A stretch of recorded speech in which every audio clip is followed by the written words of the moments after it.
A very good morning to all the second BCom computers and general students.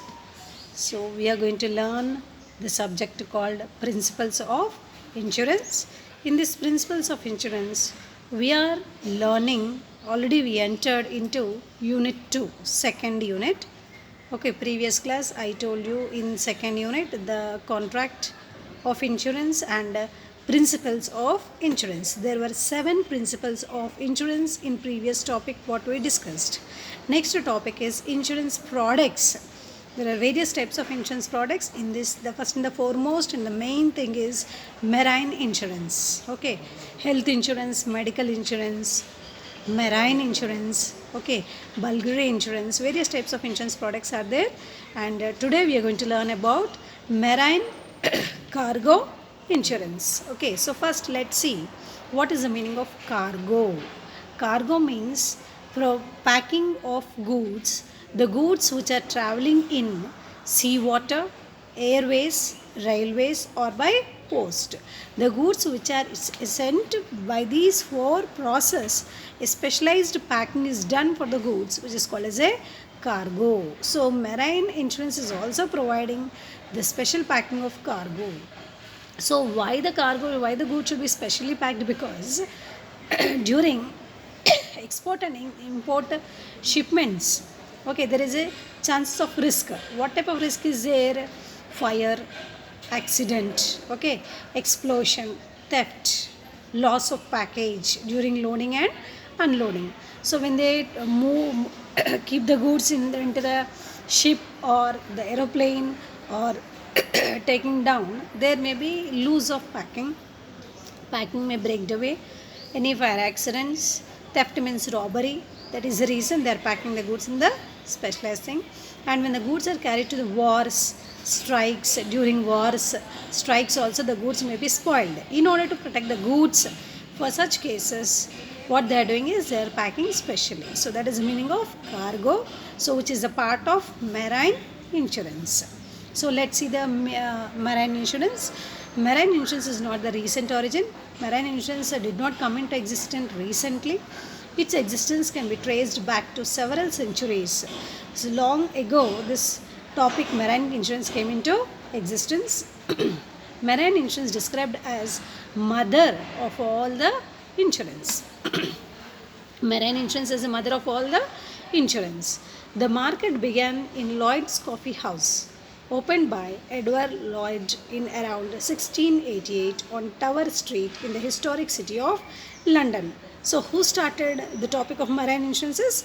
Edward Lloyd. In which year? 1688. In the street of London. Okay, in a coffee house the topic has been started. Now the question is, what is the reason for him to start this topic?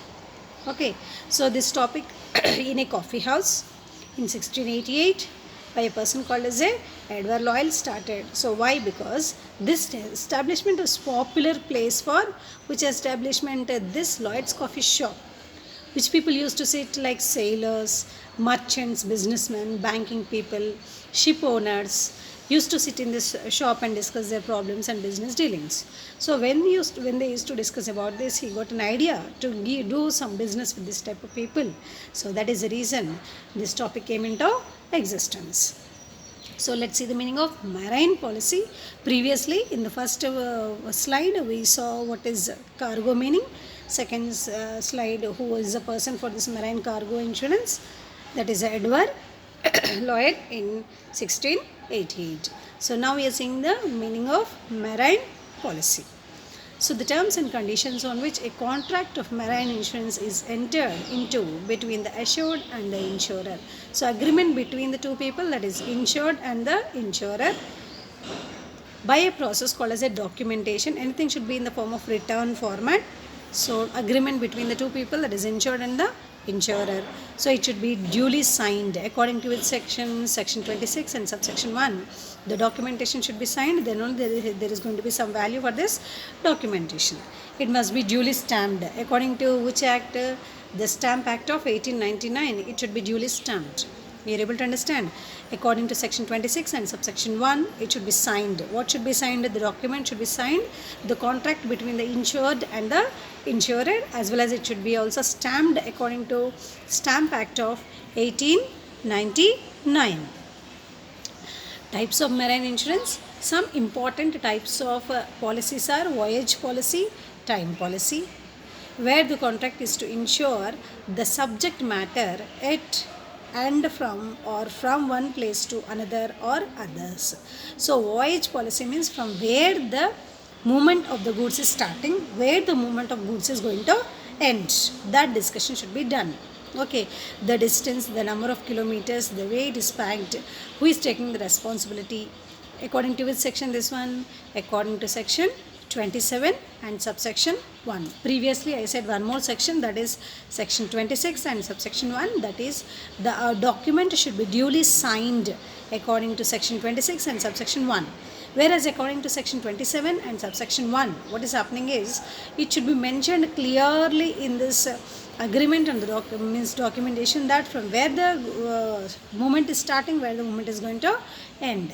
Time policy, where the contract is to ensure that the subject matter for definite period of time. Section 27 subsection 1, it can't be for a period more than 1 year according to section 27 and subsection 2. It must however contain a continuation clause, means how many years or how many months also should be mentioned. That comes in the time policy, whether it is within 1 year or 1 year or after 1 year. In time policy, the movement is going to be only for 1 year according to section 27(1) subsection 1 and section 27 subsection 2. Next policy is what? Floating policy. What is a floating policy? Means it only mentions the amount for which the insurance is taken out and leaves the name of the ship or ships and other particulars to be defined by the subsequent declaration, which will be declared by the assured by endorsement on the policy or in the other customary manner. So in this, only the insurance amount should be clearly mentioned. So whom you are mentioning? Either to the ship owner, on the name of the ship owner, or to the ships you are sending the goods. So it should be mentioned that whether the insurance is taken on the ship, the goods as well as the ships. That comes in the floating policy. First one is what? Voyage policy, from where to where. Whereas time policy, how many months it is moving or year it is moving. Whereas in the floating policy, whether the goods are insured or not. Classes of business, if you see, cargo, hull and machinery, liability, war risk, building risk, species risks.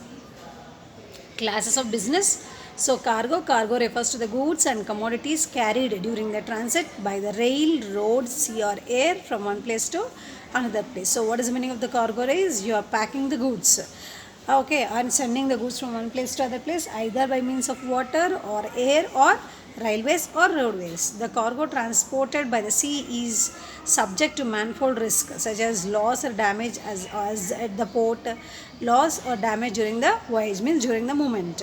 So there may be in the dock area. What is the dock area? The place where the goods are stored in order to make into shipment. How we have the warehouses, same way for the ships also there are dock areas. So that dock area should be fully protected. The goods which are sent to these docks also should be protected. So there may be a loss in this dock area also. Okay, such cases are all may find, and during the traveling also there may be a chance of the loss. That is the reason the goods are packed. Hull and machinery. Okay, so hull insurance, I'll make it clear.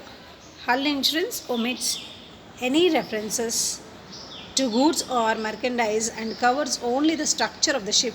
It encompasses damages to the grounding ship from collision, etc. Machinery is normally covered, example engine room. Fishing vessels. Marine hull and machinery insurance is for all the types of ships and vessels and their equipment. Container ships, oil and gas tankers, bulk carriers, passenger vessel, fishing vessels. You are able to get the meaning, I think. So here cargo is packing of the goods, insurance of the goods, whereas hull and the machinery means insurance for the ship. So this ship may be container of ship means it is carrying some more ships, or it is a oil and a gas removal which is carrying the tankers, bulk carriers, or it is carrying the passengers, it is a fishing vessel, or any type of machinery or equipment what is there in the ship.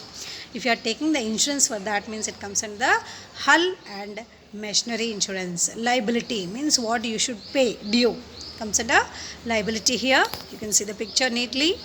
So damage to the docks. What is the meaning of the dock? Just now I said you, dock means a place like warehouse near the seas for storing for making the ships to stand there, like airport. How in the airport all the aeroplanes are placed at one place so that people entering and exiting of this aeroplane. Same way dock area is also where the ships are going to stand there.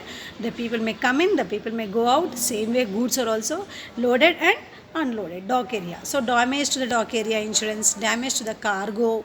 Okay, death or injury to the passenger, crew means the people who are doing the services in the ships as well as in the planes. Okay, stewardess and others. Any other public liability.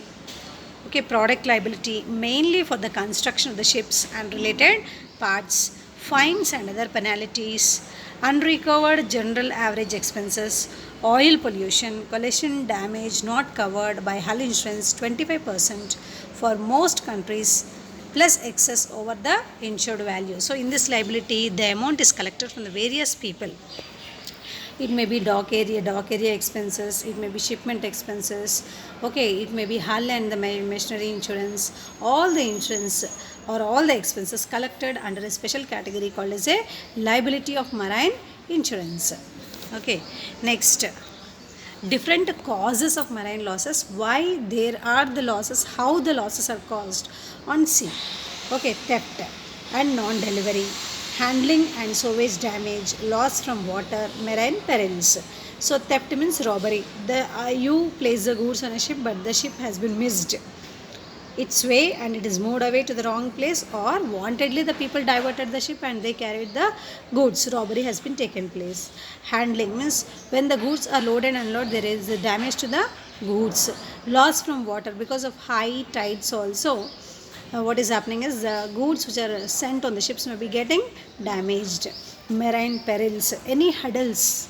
There are many chances of risk when the goods or passengers traveling in the water because of high winds, big rocks or whales which are coming in the water. Marine perils they comes under. So there are 4 causes of marine losses: theft, handling, mishandling, loss from water, marine perils.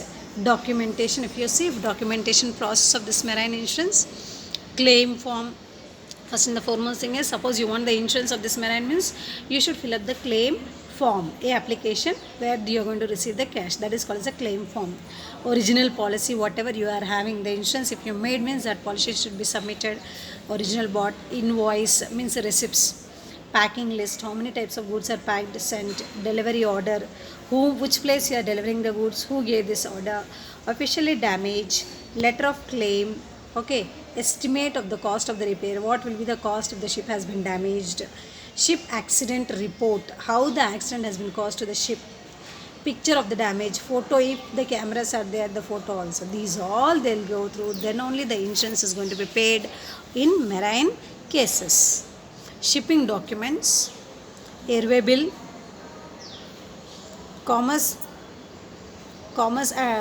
commercial invoice, certificate of origin, certificate of insurance, packing list, bill of lading, bill of entry. These all are needed for the shipping documents.